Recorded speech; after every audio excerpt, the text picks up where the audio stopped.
For USCFootball.com, I'm Jack Smith alongside Connor Morrissette for Instant Analysis from USC. 66-14 win here in the Coliseum over Nevada. USC wins by 52, so they cover this week. It was an emphatic performance, really a dominant one from the offense and the defense. But what were some of your biggest takeaways? First of all, just happy that USC made the whole staff look good and covered, because last week we all picked them to cover against San Jose State, and that didn't happen.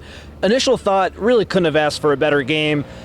I'm sure I speak for most USC fans, though. When they score, USC that first drive, 4 plays, and then Nevada scores on 4 plays, you're like, oh, here we go again. But after that, you really couldn't have asked for much more. The first team USC defense played really well from there on out, only allowed 2 or 3 more first downs after that first drive. So defensively, I think we were coming into this game thinking, okay, it's Nevada, it's a lesser opponent, but they got to show us something, and the defense certainly did today. Caleb Williams was exceptional. The offense, even the third stringers were great. A lot of those freshmen, Quentin Joyner, Deuce Robinson, at the end of the game, making huge plays. So really, really exciting. Who's the other freshman I'm forgetting? It's Deuce Robinson, Quentin Joyner, and one other freshman. Oh, Braylon Shelby on defense made a great play. So if you're a USC fan, you got to be happy with today's performance. Yeah, you had that big play on the first drive, Damani Jackson in coverage. Looked like it went right through his hands for 73 yards. Then the touchdown comes. And after that, not a single first down in the rest of the first quarter. Really, there were only a couple first downs in the first half for Nevada as a team. So the defense stepped up. We knew what we were getting with the offense, but I would say the defense looked far better today than they did a week ago. Even though they allowed just 14 less points, it was a different breed of dominance today. Certainly, and Lincoln Riley talks so much about situational football and being good in certain situations. Getting off the field on third down is so important, and USC, in the first half, I think they held Nevada to 2 of 9, I believe. On third down, they got off the field on a fourth down as well. So just in situations where they weren't as good last week against San Jose State, the end of the first half comes to mind. USC was much better this week, forcing a long field goal that Nevada didn't hit. They missed 2 of those, and really, really encouraging. It's a lesser opponent, so you just got to say that, of course, but you play against who you play against, and today the defense looked really, really good. I'm excited for a better team to challenge USC in the secondary a little bit. I still want to see what that looks like going forward. Of course, challenge the defense on every level, but the secondary is an area on the field I'll definitely be watching closely, but you really can't complain about anything after today. What a game. It was really interesting, too, because USC was shorthanded at the linebacker position. We didn't know until pregame, but Eric Gentry and Mason Cobb both didn't dress. It seems like they might be out for a little bit of time, according to Lincoln Riley. Then you've got Tackett Curtis, who gets ejected for targeting in the first half. So you're down to a couple scholarship linebackers, a couple guys that have really seen snaps at all, even in the San Jose State game. But I felt like the linebackers were a pretty strong point. And at one point, I think it was 4 or 5 straight 3-and-outs after the first touchdown. So it was a smothering defense, and you're surprised that it comes with the shorthanded position at linebacker.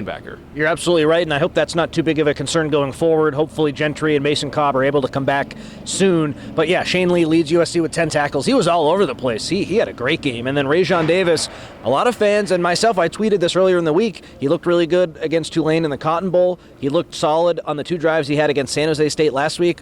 I want to see him get more of an opportunity. He certainly did today, and I felt like he made the most of it. I was really impressed with Raesjon Davis. His speed really stands out. His ability to close the football was very impressive. Both guys played really well. Tackett, a bit of a freshman learning experience with that targeting. That was one we saw the replay. We're like, okay, that's a no-doubter. He's gone. At least it happened in the first half, so that way he will be back for the Stanford game. He won't have to sit out that first half next week. That's encouraging. He'll be back. But yeah, he'll learn from that and get better, and it gave someone else an opportunity in Raesjon Davis to play a little bit more, and he really took that. So I was very encouraged with what I saw from the linebackers, too. And it's not always a bad thing as the defense to be feared by the other team, but Curtis's hit was definitely targeting. It feels like that's kind of like the teaching tape is, exactly. Don't do this next year, and was trying to make a big play. Maybe it seemed like a frustration in the moment. I believe he allowed a completion for a first down earlier on the drive where the guy that he was supposed to be man coverage with kind of leaked out of the backfield, but he laid the hit.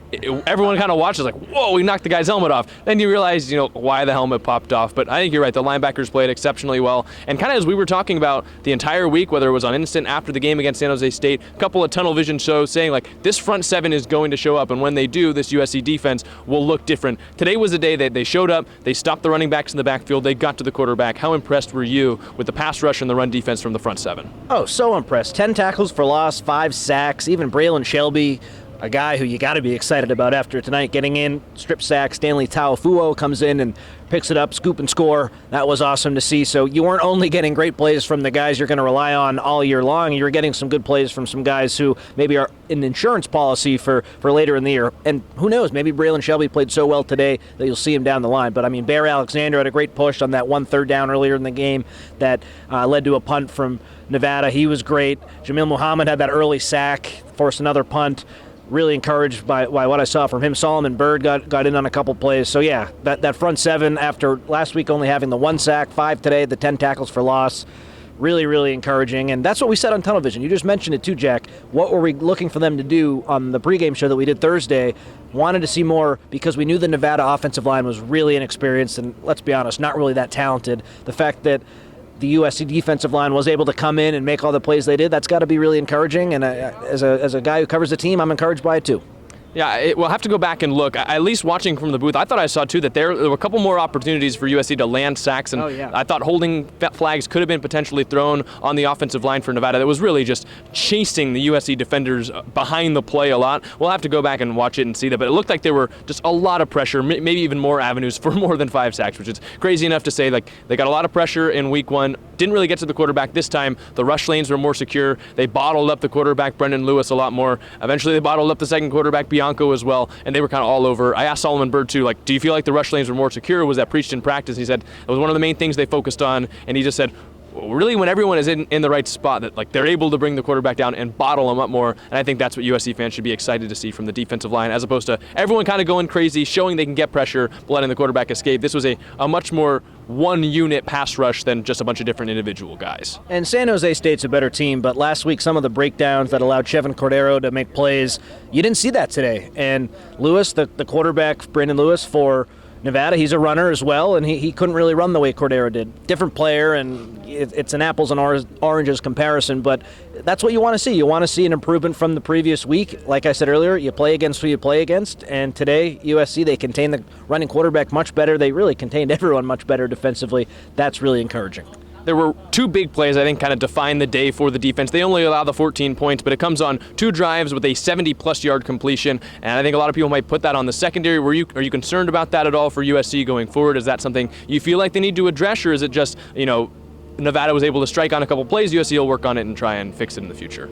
I look at it like that. Damani Jackson, again, he was the guy who allowed that big reception early in the game, and he was the guy who made a couple mistakes last week, so that's not ideal, obviously, but like we've talked about all week, Damani Jackson, in my opinion, 5-star recruit, has one of the highest ceilings on the USC defense. So earlier in the year, you can live with some of these mistakes, and you just hope that giving him all these snaps, letting him understand the game, get experience, that will lead to him playing better against some better opponents. You might not be able to see it right now, but that's what USC is trying to do. They're trying to get this guy as many reps as possible, so that way when the better teams come to town, USC will be prepared, and Jackson specifically will be prepared to make plays. But of course, he has to prove it on the field, and I think today he had some nice moments, but a couple times he also allowed a reception on a 4th down. You just want to see a little bit more from him, but that's real, complaining after a 66-14 win, you don't have to do that. But Jackson's one guy who you want to see a little bit more from, I think. Yeah, Solomon Byrd, he kind of confirmed what I had thought I had seen on the Jackson first play. Like, he was in a position where he let the ball go right through his hands, and that's normally, I think, a situation where a guy like Jackson, that normally ends up as an interception. I think as a defense, you want him to throw that ball when your corner's in the position, and Byrd just said, kind of just went right through his hands, ended up in the receiver's hands, and that was that. So it'd be interesting to see, go back and watch it on tape to see if that was actually the case, but it seemed like Jackson got himself in a pretty good position and just couldn't quite pick up the interception, which is pretty interesting in practice this week. He's like, I'm not going to drop the next pick that comes to me, and this one just kind of seemed like it went right through his hand, so it's not exactly that he dropped it, but had himself in good position. But I think those are the little things that you can work on throughout the season if your USC is trying to finish. And I'm just curious, does anything else stand out from the defensive performance before we move on to USC's offense putting up 66 points? Well, first, while we're on the cornerbacks, I know we wanted to talk about this as well. Lincoln Riley opened the post-game press conference talking about Christian Roland Wallace's first half suspension today. That stemmed from getting ejected last season when he was at Arizona, when Arizona played Arizona State. And he said, first of all, they were really disappointed with the Pac-12 for keeping the suspension because Riley and his team, they looked at the video and they didn't think it was warranted. He was also disappointed that they didn't find out about the suspension until a few days before the game. So Christian Roland Wallace was going to be a big part of the game plan today, and he was in the second half, but he was going to be a big part of the game plan in the first half until they found out he was suspended. So Riley was really disappointed with that. And he also talked about how Christian Roland Wallace, he's been a model citizen since coming to USC, a great teammate, a great guy. So this stain on his record they didn't really like because they didn't feel like he did that much. Also, he's a guy who only has 1 year of eligibility left. For him not to play one half of football, that really rubbed Riley the wrong way, too. You don't have many chances if you're Christian Roland Wallace to play in first halves of games because you got 1 year left. So that was too bad, too. And Riley was pretty upset. He was really vocal about it after the game. Yeah, he was very passionate. He kind of took a couple steps back from what he was saying. He's like, I don't want to, make this a statement against the conference. I'm just trying to protect the reputation of a guy that's been a class act since he got here. But Lincoln Riley was laying into the Pac-12 a little bit, and we've obviously talked on tunnel vision, on instant analysis before, like some of the deficiencies of the Pac-12 as a conference as it is kind of wasting away. It's dead, yeah. So I mean, I feel bad. But this is one of the first times like a coach, specifically Lincoln Riley, has come out and said it, and he was very passionate. He's clearly upset, and you understand why. He didn't find out till Thursday. They tried to make an appeal, and the Pac-12 conference said, well, it's too late for you to make an appeal, which I think if you kind of follow along, Lincoln Riley thinks if they would have had more time to look at it, there would have been time to make an appeal. So we kind of talked about it on Tunnel Vision on Thursday, a very poor handling of the situation from the Pac-12, and Lincoln Riley really wasn't afraid to call him out.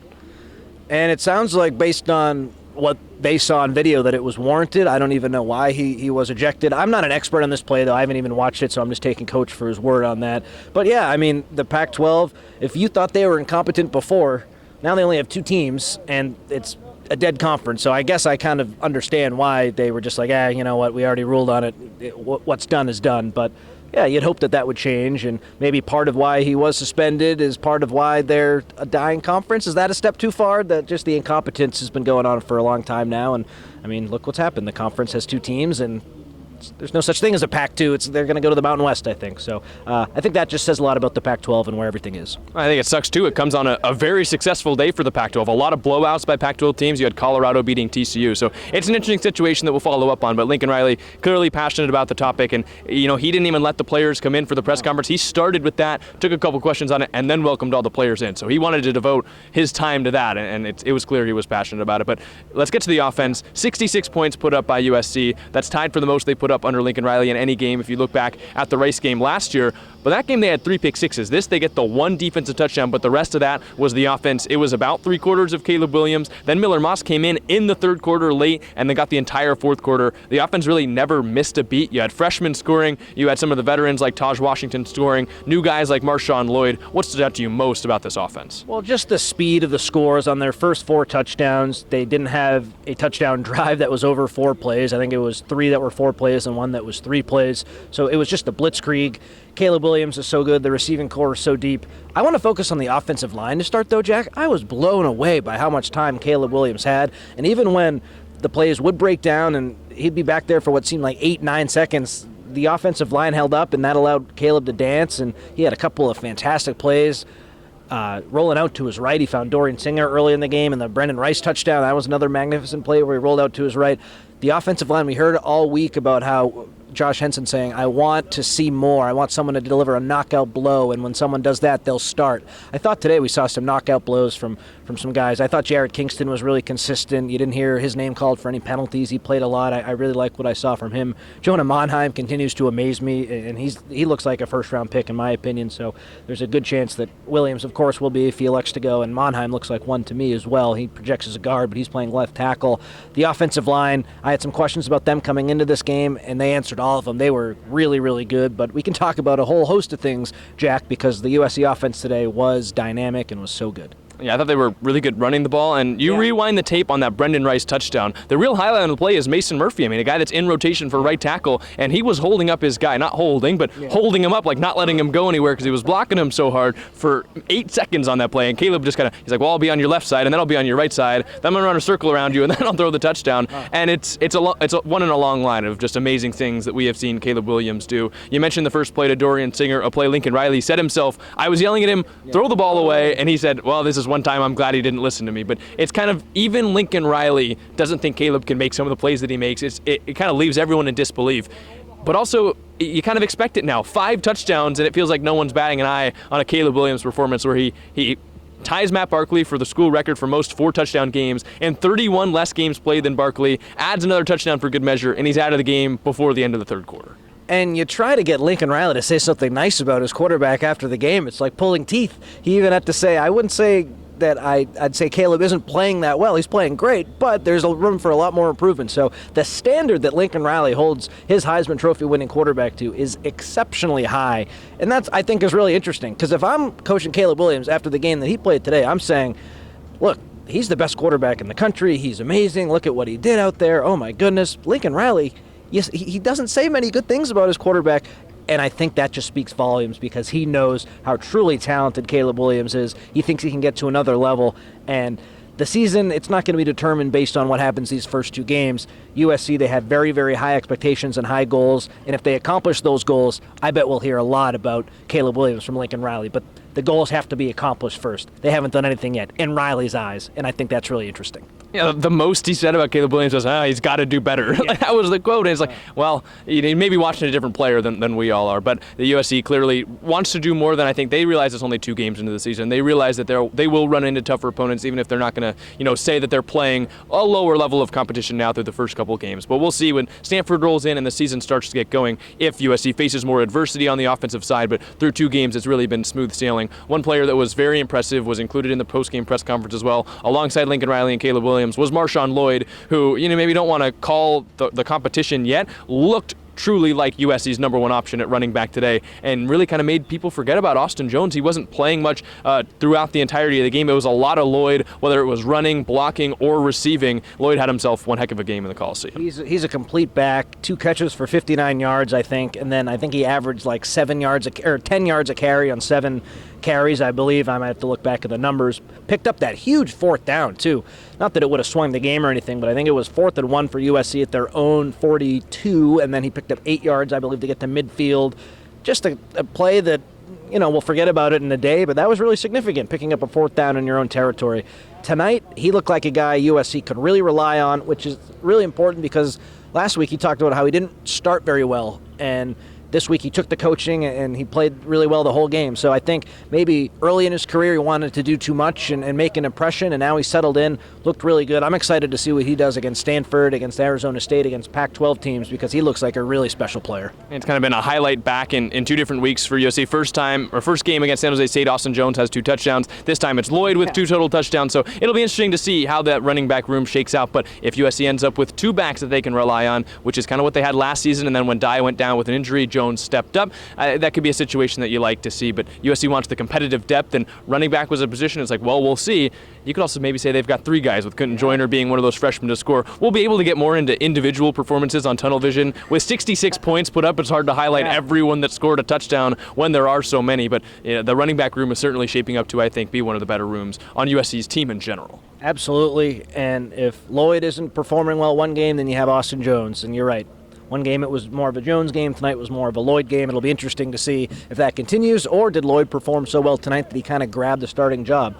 I thought that was really interesting. And then, as if there wasn't enough pressure on both of those guys, Quentin Joyner comes in and has a long touchdown run.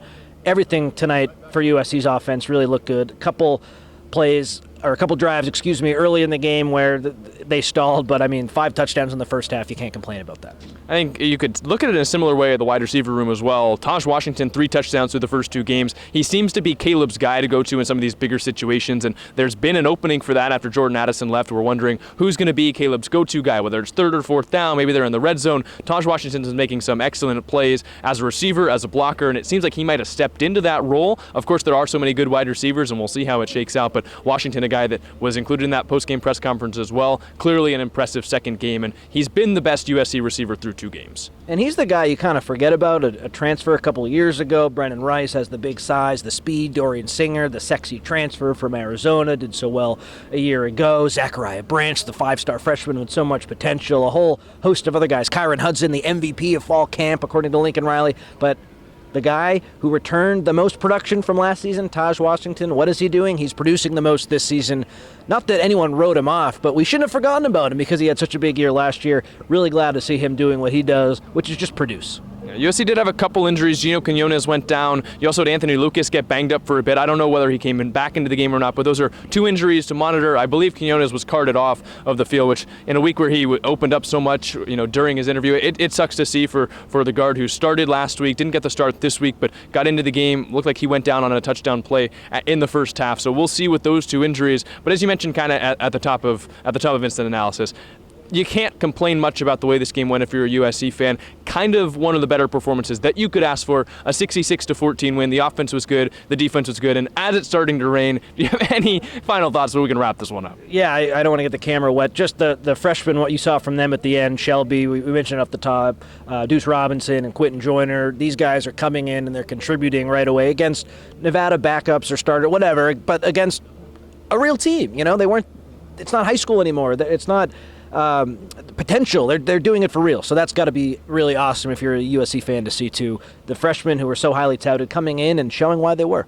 Yeah, well, we'll have more, I guess, details on Tunnel Vision tomorrow. We can get into every individual performance, and we'll have a lot of time to talk about the 66 points USC put up on the board. But for now, it was a 52-point win for the Trojans here in the Coliseum. They'll be back next week against Stanford, but make sure you're checking out everything on the website, everything here on YouTube at Inside Troy. Tons of different interviews. We'll have articles coming out, reactions to the game, recaps of the game, filling you in on little details that you might have missed. So make sure you're subscribing to USCFootball.com and follow us here on Inside Troy on YouTube. Tunnel Vision tomorrow will be at 7 p.m. For Connor Morrissette, I'm Jack Smith. Check out USCFootball.com for more.